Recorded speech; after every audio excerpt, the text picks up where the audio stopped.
The morning sunlight spilled gently across the lace curtains, casting thin golden stripes across the living room rug. Margaret Shaw, a 74-year-old retired school, sat quietly in her favorite armchair with a book resting in her lap. She wasn't really reading, it was the same page she'd been staring at for the last 20 minutes. Her eyes traced the words, but her mind was elsewhere, circling the same troubling thoughts that had been creeping closer like storm clouds. Life had slowed, and not just in the ordinary way that comes with age. Her husband, Henry, had passed away 7 years earlier, leaving behind a silence in the house that still felt like an intruder. Her circle of friends had shrunk, some had moved away, some too frail to visit, others gone altogether. Yet Margaret never considered herself truly lonely. She had her routines, her books, her gardening, and most of all she had Daniel, her only son. At least, she thought she had him. Daniel was 39, successful in his corporate job, always polished in his pressed suits, confident in the way he spoke. But lately, his phone calls had grown shorter, his visits less frequent, and when he did stop by, it was as if his body was there but his mind was already gone, eyes glued to his phone, fingers tapping, attention scattered. Margaret tried to ignore the sting. She told herself he was busy, that he loved her in his own way. Still, a knot had been forming in her stomach. That morning, Daniel had promised to visit.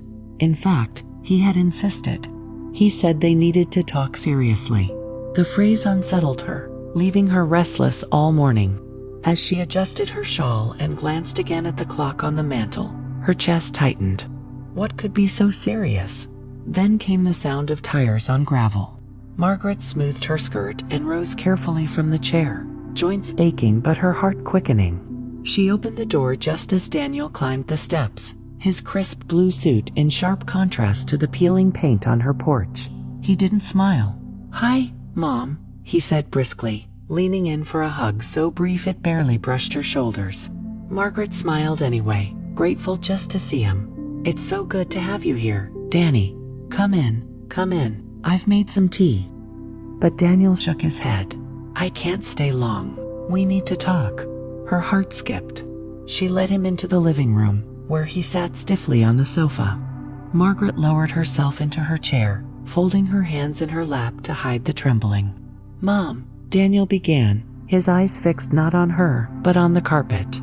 "You know I care about you, but things have changed. You're getting older, and I can't keep worrying about whether you're safe here all alone. The stairs, the yard, cooking, what if something happens and no one's around?" Margaret's throat went dry. "I'm fine, Danny. Truly, I manage." He cut her off, sharper than intended.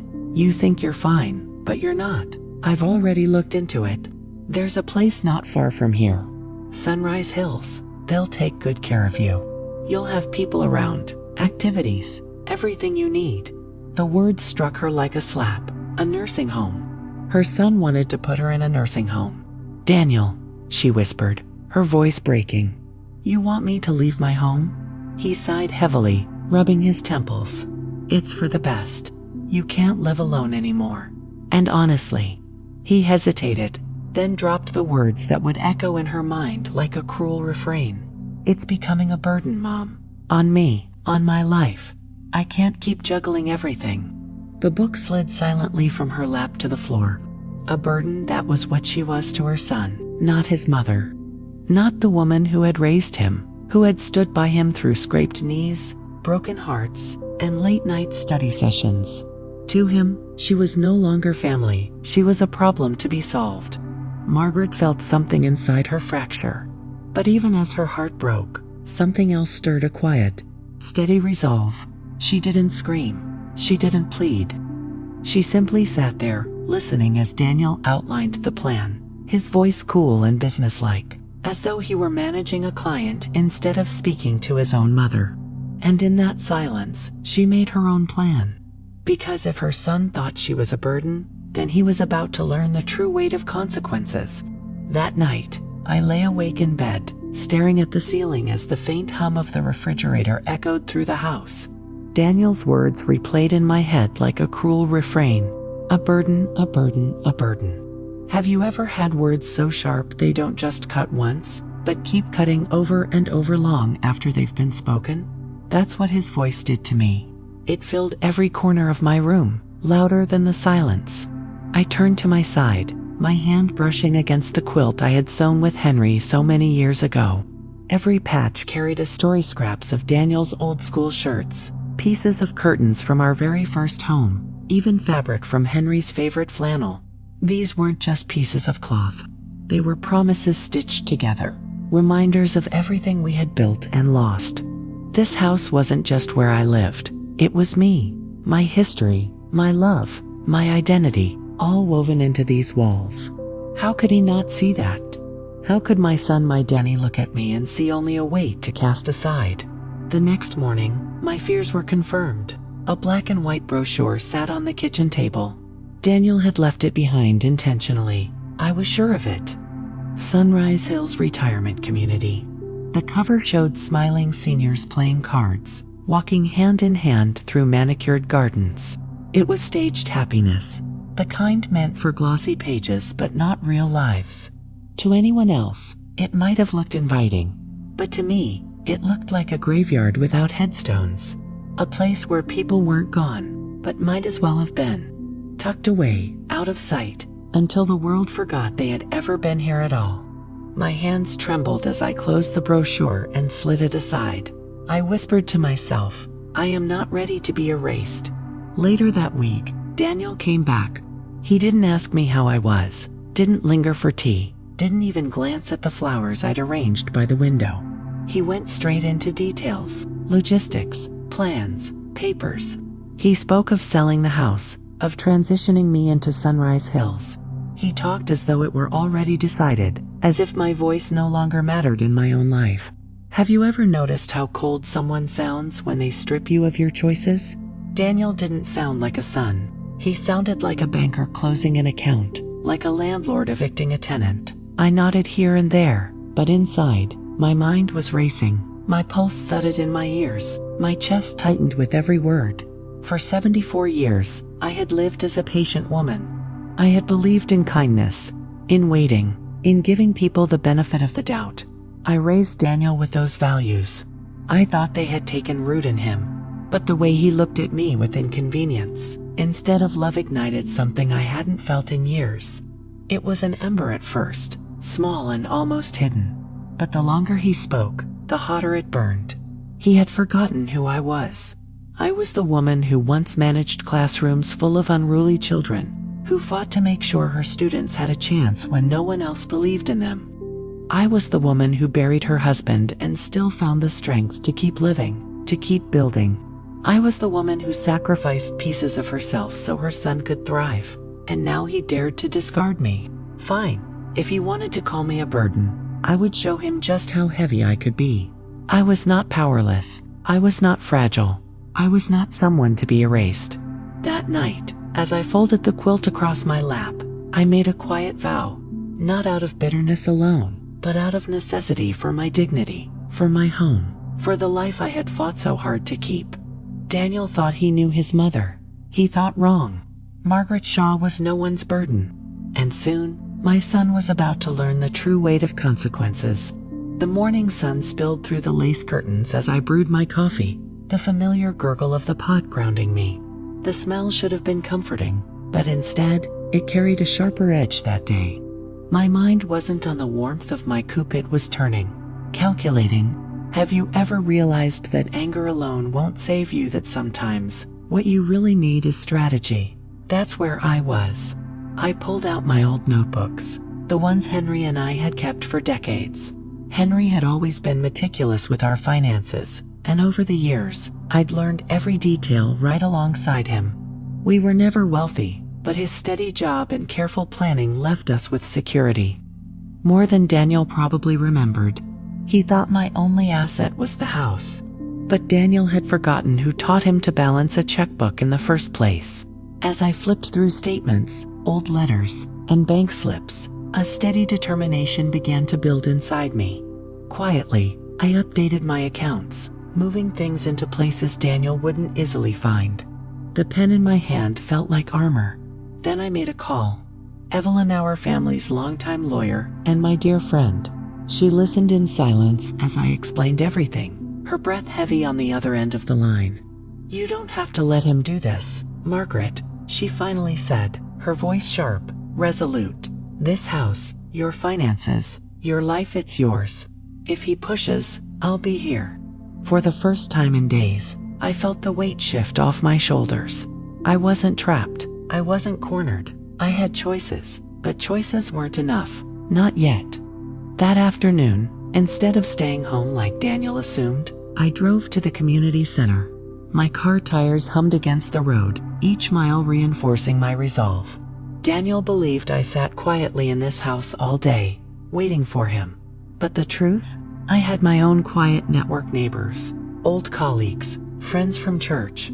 Over cups of tea and polite conversation, I learned things. People always talk, if you know how to listen.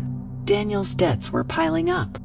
His fancy car, financed. His vacations, charged. That big new house, sitting on a mortgage heavier than he let on. And suddenly, everything made sense. He wasn't sending me away for my safety. He was doing it because he needed my house, my assets, to bail himself out. That realization was like a second betrayal. My son, the boy I had worked nights for, sacrificed meals for, raised with every ounce of love I had, was willing to strip away my life to patch up his mistakes. But as the sting cut deeper, so did my clarity. If he wanted to treat me like a burden, then I would become one he could never shoulder. That night, I sat at my desk and began to write. Not a plea, not a soft-hearted letter begging for understanding. No, this was different. It was a declaration. I wrote about the sacrifices I had made. The nights I worked late so Daniel could have new school shoes. The meals I quietly skipped so he could eat more. The times Henry and I pinched every penny to pay for his tuition. I wrote about standing at his milestones with pride, believing every struggle had been worth it. And then I wrote about Henry, about the love that built this family, about the strength we carried through every storm, about how I refused to let it all be erased by my son's selfish ambition. My words were sharp, deliberate. I wasn't asking Daniel to see me differently. I was telling him that he would. I folded the letter carefully and tucked it away. It wasn't time to show it yet. Timing, like in Henry's old chess games, was everything. But I didn't stop there. In the days that followed, I began to quietly weave myself into Daniel's world. A phone call here, a casual word there. I mentioned to one of his colleagues how Daniel was planning to move me out soon. At church, I hinted that my son thought I couldn't live alone anymore. With neighbors, I let slip that I might have to leave the home I loved. Not lies. Never lies. Just seeds of truth, carefully planted in fertile ground. Daniel valued appearances. His reputation was his shield. But I knew how fragile that shield really was. And with each quiet word, each ripple I set in motion, I could already see the cracks forming. Each move I made was deliberate, controlled, just like Henry's chessboard. Daniel thought he was several steps ahead. But piece by piece, I was positioning my board, and with every step, that ember inside me grew brighter, steadier. I was no longer afraid of being called a burden. I was ready to become the weight Daniel would never be able to carry. Daniel's confidence began to falter the moment small cracks appeared in his carefully polished life. It started with a phone call at the office.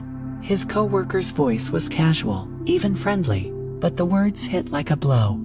"Hey, Daniel, I ran into your mother yesterday. She mentioned you're looking at nursing homes for her.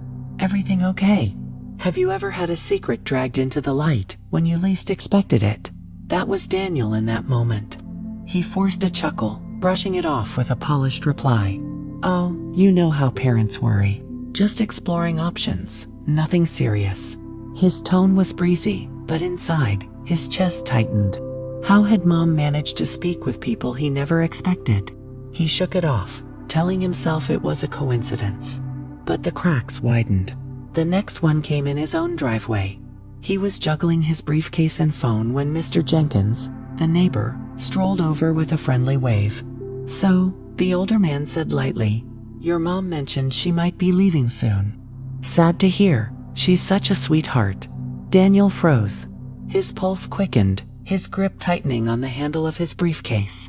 He plastered on a tight smile, muttering something about just planning ahead. But the moment Jenkins walked away, the weight of unease pressed harder.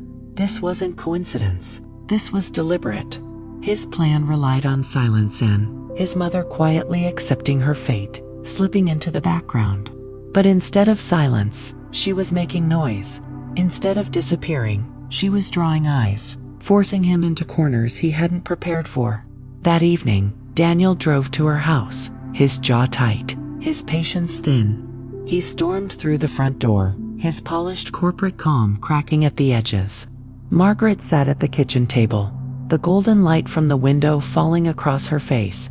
Her letter, the one she had folded and tucked away days earlier, lay on the table, still unopened. When Daniel entered, she didn't look startled. She looked ready.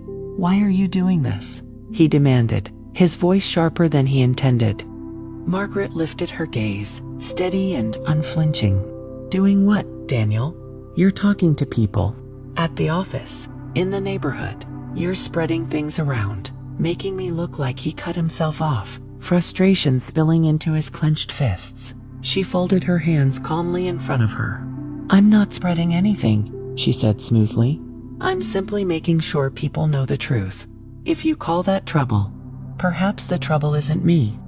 Her words landed with the weight of stones, sharp and immovable. For the first time, Daniel felt something he hadn't expected in certainty. His mother wasn't arguing, wasn't pleading, wasn't backing down. She was holding her ground with a calm steel that made his chest tighten. That was the moment the balance shifted. The mother he thought was weak, fragile, dependent looked him in the eye and didn't blink. Daniel glared, his jaw clenched, but the longer the silence stretched, the clearer it became. He was losing control. He muttered something sharp under his breath, grabbed his keys, and stormed out the door. From the kitchen table, Margaret watched his car peel away from the driveway. She didn't shout after him. She didn't crumble once he left. Instead, she allowed herself the faintest smile, because every sign of his frustration told her she was on the right path. Her note still sat folded, waiting. She wouldn't reveal it yet. Timing was everything, just as Henry had taught her in his chess games long ago. Every piece needed to be in place before you made the decisive move. Daniel thought he was playing a game of control, of pushing her into silence while he orchestrated her future. But Margaret knew better. This wasn't control. This was war, and the difference between them was simple. Daniel was just beginning to realize it. Margaret had already been preparing her battlefield. Wars aren't won by silence, they're won by strategy. And Margaret Shaw was just getting started. Margaret had always believed that wisdom wasn't measured by the number of years lived, but by how one chose to spend them. And now, as she sat in her quiet living room with a steaming cup of tea warming her hands, she understood that her next choices would shape the rest of her life. Daniel thought he had her cornered. But Margaret knew something. Daniel never considered corners could become fortresses if you braced yourself with enough strength. Her first move was quiet, almost invisible. She picked up the phone and called Clara, an old friend from her library board days. Clara was sharp, a woman who had made a reputation for cutting through red tape and never taking no for an answer. Margaret spoke carefully, relaying her situation without bitterness, only facts. Daniel wanted her in a nursing home. He wanted her house sold. He thought he held the power to decide her future. Clara listened in silence before answering in her brisk, no-nonsense tone. "Margaret, you know he can't just throw you out, don't you? The house is in your name. He can't force you to leave unless you let him." The words sank into Margaret's bones like a soothing balm. She had suspected as much, but hearing it confirmed gave her something priceless: confidence. Her next step was bolder. Clara recommended a young attorney named Leela, and Margaret met her in secret at the cafe on Main Street. Margaret laid out the details while Leela took careful notes, her eyes flashing with the fire of someone who had no tolerance for injustice. "Mrs. Shaw," Leela said firmly, "you have far more leverage than your son realizes." You're not a burden, you're the legal owner of everything he seems so eager to control. If he's trying to pressure you, we'll make sure safeguards are in place. He won't move a single step without you." For the first time in weeks, Margaret's heart steadied. She could feel the scales tilting, ever so slightly, back in her favor. But Margaret wasn't finished. She began writing letters, handwritten, deliberate, filled with quiet strength. One to her pastor, thanking him for his continued support. Another to her quilting group, recalling their many projects stitched with laughter. And then, the most important one sealed in its own envelope, tucked safely away in her desk drawer for Daniel. That letter was different. Every word was chosen with care, heavy with truth. It wasn't angry, nor was it cruel. It was simple and piercing, laying bare how his actions had made her feel. The heartbreak of being treated not as a mother, but as a weight. She would not reveal it yet. That letter was her trump card, a blade she would draw only when it would cut deepest. Meanwhile, Daniel began to notice unsettling changes. The house was no longer still and silent when he dropped by. Unannounced friends filled the kitchen with the clatter of teacups and laughter. Important papers were no longer scattered on counters, but neatly locked away. And his mother carried herself with a sharpened edge, a quiet authority that unsettled him. "Mom, we need to finalize things," Daniel pressed one evening, his tone clipped and urgent. "The nursing home has limited space. We can't waste any more time." Margaret set down her cup and met his gaze without flinching. "I've spoken to people, Daniel. I know my rights. And I've also spoken to an attorney." The color drained from his face. "An attorney, yes. Lila believes I should protect my wishes formally. It seems you've been making plans without me. That won't continue." His jaw tightened, the cracks in his polished facade spreading like fractures in glass. "You're making this harder than it has to be." Margaret tilted her head slightly, her voice calm but cutting. "No, Daniel, I'm making it fair." The silence that followed was thick, charged, and suffocating. For the first time, Margaret saw fear flicker in her son's eyes, not fear of losing her, but of losing control. And in that instant, clarity struck her like lightning. The boy who once clung to her hand on his first day of school had grown into a man blinded by ambition, so consumed with control that he no longer saw the woman who had raised him.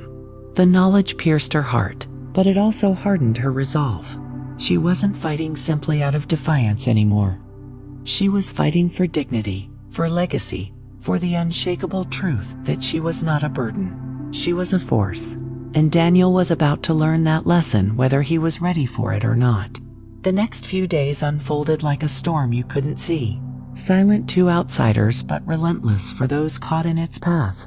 Margaret didn't argue with Daniel anymore. She didn't plead, didn't shout, didn't even flinch. Instead, she chose something far more powerful: silence. And that silence unnerved Daniel more than any angry word ever could. Behind that calm exterior, her foundation was already set. Her attorney had filed the paperwork, a legal shield ensuring no one could sell her home without her consent. Clara and the others began dropping by more often, filling the house with warmth, laughter, and company. No one could whisper that Margaret Shaw was lonely or incapable. She was surrounded, supported, and quietly fortified. But still the note remained. That single letter to Daniel sat folded in her desk drawer, sealed in an envelope that seemed to hum with its own gravity. One evening, Margaret sat in the quiet living room, running her fingers along its edge. The weight of it wasn't in the paper, but in the truth it carried. It was the kind of truth no son wanted to read, but every son needed to face. Her mind drifted through the years, the school plays where she clapped until her hands stung, the heartbreaks where she sat by his side through tears, the long nights when a frightened little boy found safety in her arms. She remembered Henry too, how proud he had been of their son, and how ambition had slowly eclipsed compassion in Daniel's heart. That letter wasn't just ink on paper, it was a mirror. And Margaret knew her son wasn't ready to face the reflection yet. But he would. Because the day was coming, the day Daniel would push too far, corner her one time too many. On that day, she would place the envelope in his hands, and the words inside would shatter the polished image he clung to, strip away his defenses, and remind him of the truth he had buried beneath his ambition. Until then, Margaret waited. Her patience was no longer passive, it was strategy. She had set the stage, every piece quietly arranged.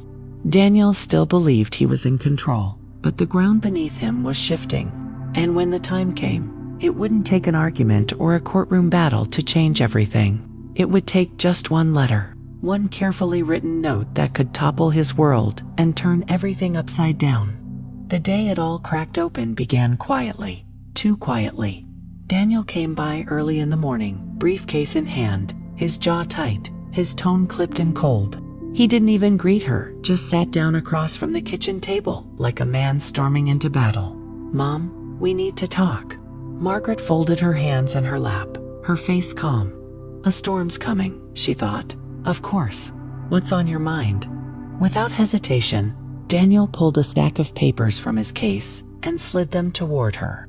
His words rushed, sharp, like he was afraid of his own delay. "These are final. The nursing home has availability, and I've arranged for everything. You just need to sign, and we'll have you settled by the end of the week." For a moment, Margaret said nothing. She looked at the papers, then at her son. His eyes flickered with impatience, and in that flicker she saw not confidence, not conviction, but desperation. He needed this done. But she didn't touch the papers. Instead, she leaned back, her voice steady as still water. "Why the rush?" Daniel's hand twitched. "Because it's for the best. You can't stay here alone, and you know it. This house, it's too much for you. It's safer this way." A softer soul might have accepted those words.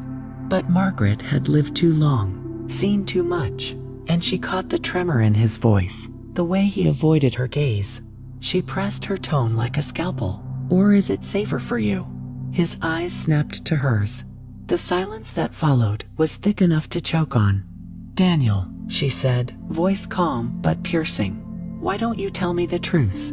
You're in trouble, aren't you?" His face hardened. "Don't twist this. I'm trying to help you." But Margaret shook her head. "No, you're trying to help yourself, and you're using me as the sacrifice." The words hung in the air like a hammer poised to drop. For the first time, Margaret saw it. Her son wasn't protecting her. He was protecting his crumbling life. And then the hammer fell. Daniel slammed his hand against the table. "Fine. You want the truth? I can't keep up anymore. The bills, the mortgage, the investments, I'm drowning. And this house could fix it. Selling it would give me a way out." There it was. The confession he hadn't meant to make. Margaret's heart ached, not just for herself, but for him. For the boy she once knew. The boy who used to run home clutching her hand, now twisted into a man blinded by pride and desperation. Still, her resolve didn't waver. "I see," she said softly, "so I'm just collateral to you." His shoulders slumped. For a flicker of a moment, the mask of control slipped, and she glimpsed the frightened man behind it.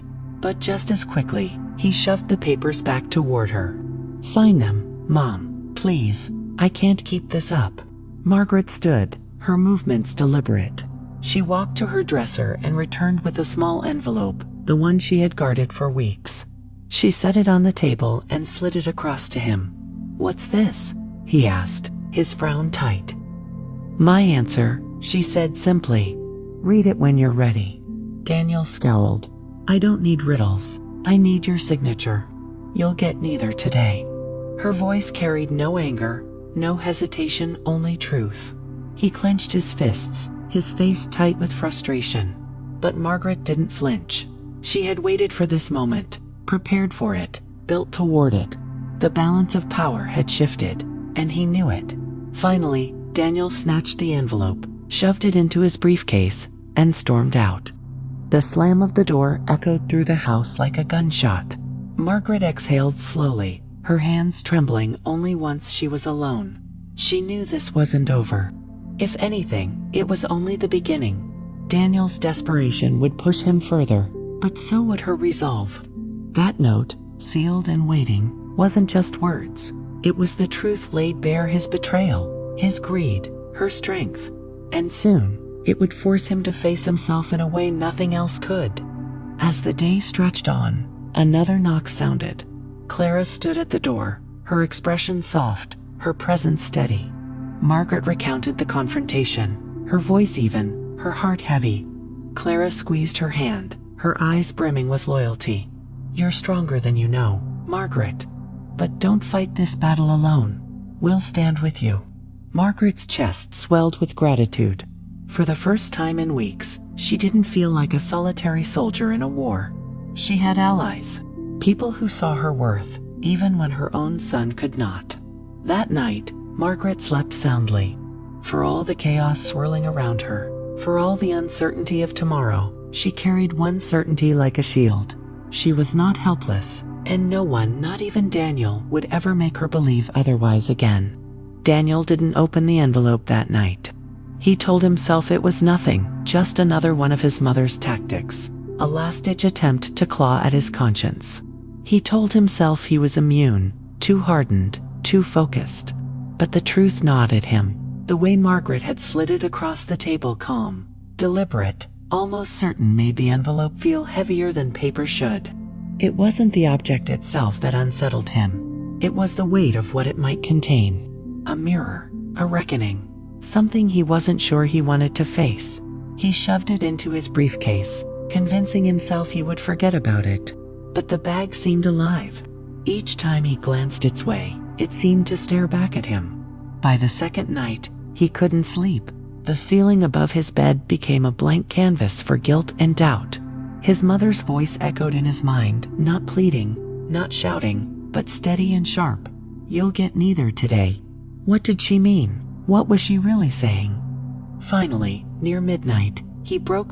His hands shook as he pulled the envelope free, as though he were about to open something far more dangerous than paper and ink. The seal cracked, and then her voice filled the room, not through sound but through her handwriting. Margaret's script was steady, elegant, and unflinching. The first lines hit soft. She wrote of love, of the years she had spent pouring everything into him. The scraped knees she kissed away.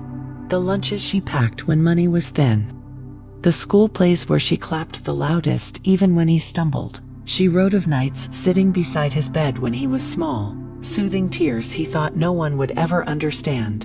Her words pulled him backward, to a version of himself that was small, vulnerable, and deeply loved. But then, the tone shifted. Margaret's pen carried him to the present, the silence of her lonely nights, the empty chair across from her at dinner. The coldness of being dismissed as though she were nothing more than a liability. She described the sting of being treated not as a mother, but as a burden to be hidden away.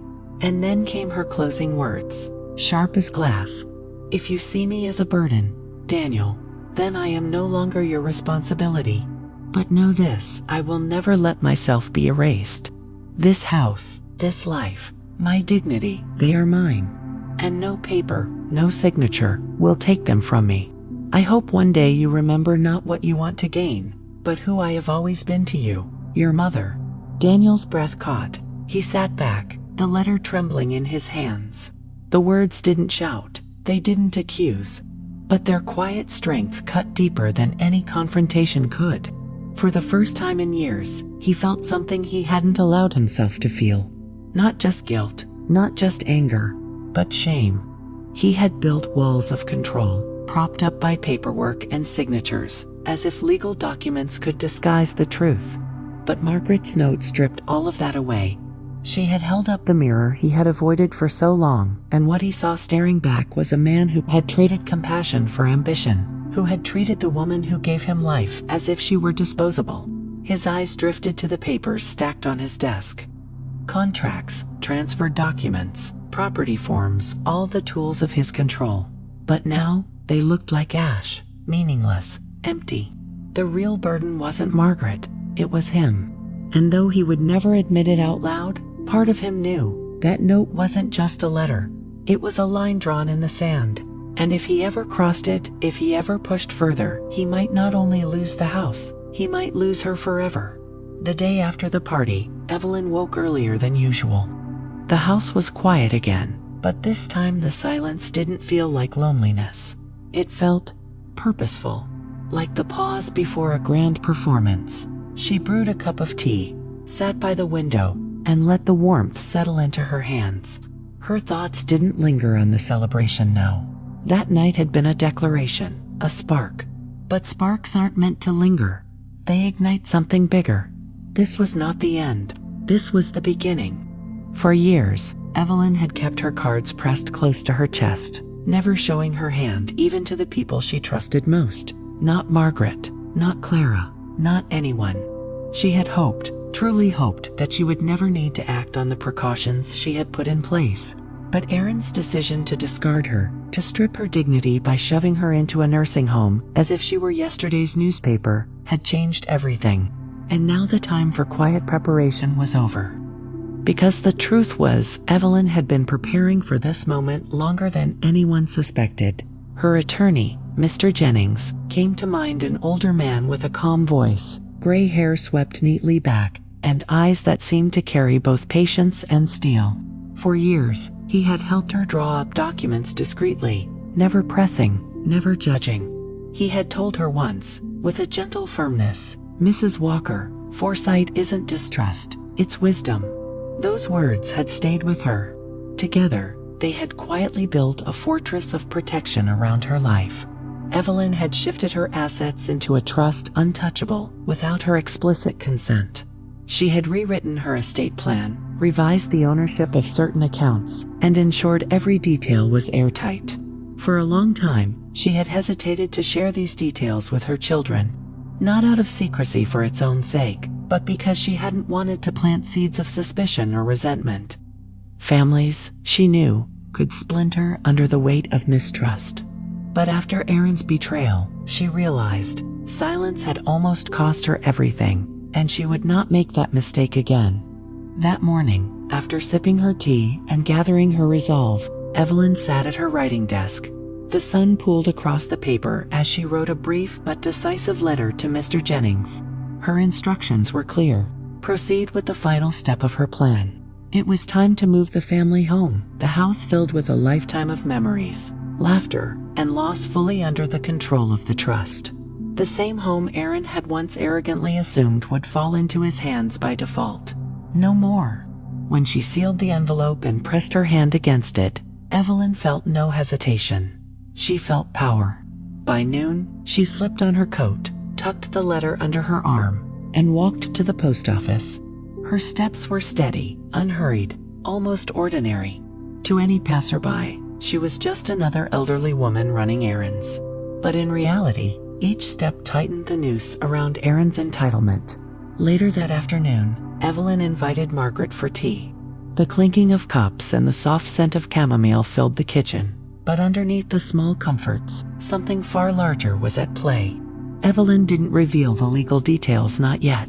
Instead, she tested the waters, measuring her daughter's reactions with quiet precision. "Do you know what I've realized, Margaret?" she said, stirring her tea slowly, her spoon circling with the same deliberation that had guided her choices for years. Family isn't just who you share blood with, it's who shows up. It's who stands by you. It's who doesn't treat you as a burden. Margaret looked at her mother, eyes soft but steady. She nodded slowly, the truth of the words settling between them. "I think you've always known that, Mom. But maybe now you're ready to act on it." Evelyn's lips curved into the faintest smile. Yes, ready, and no longer afraid. What Margaret didn't know was that those words weren't just a reflection. They were a declaration. Evelyn wasn't preparing to fight Erin with raised voices or bitter revenge. She was preparing to hand him a burden he would never forget, not by wounding his pride alone, but by stripping away the one thing he valued most: control. For years, he had mistaken her silence for weakness, her age for fragility. But Evelyn had outmaneuvered him before he even realized a game was being played. And soon, he would learn. The next time Evelyn faced her son, it would not be as the discarded mother he thought he had outgrown. It would be as the woman who had turned the tables, completely sharp, capable, and still the architect of her own destiny.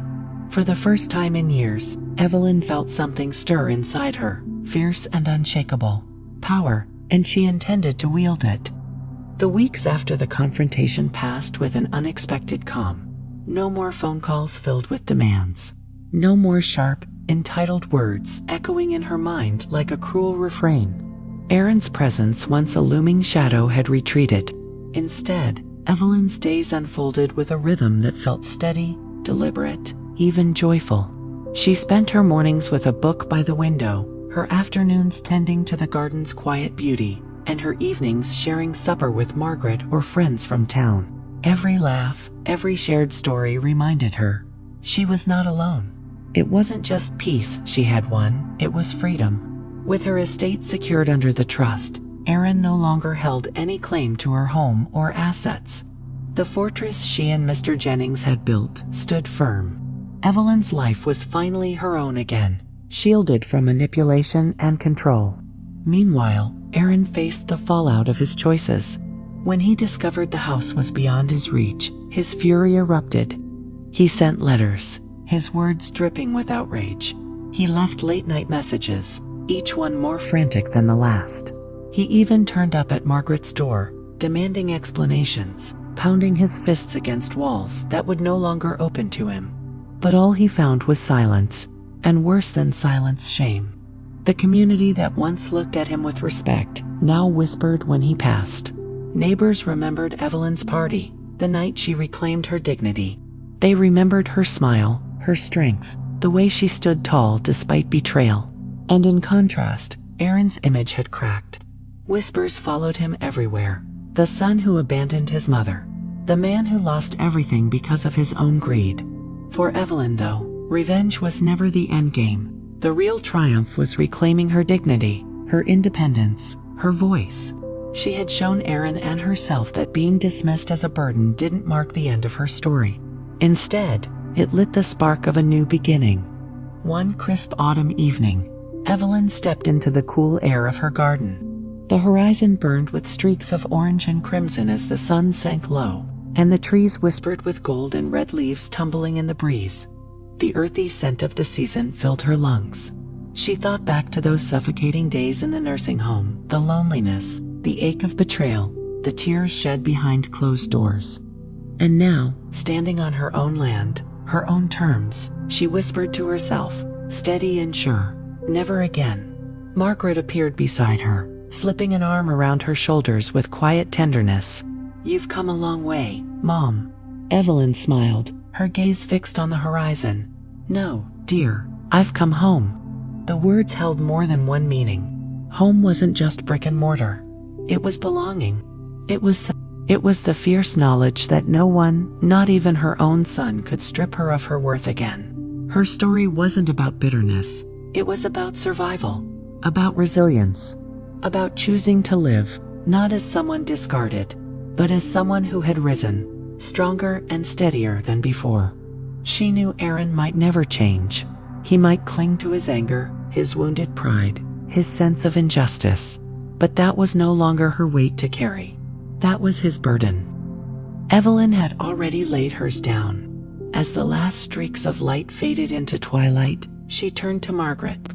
"Let's go inside," she said softly.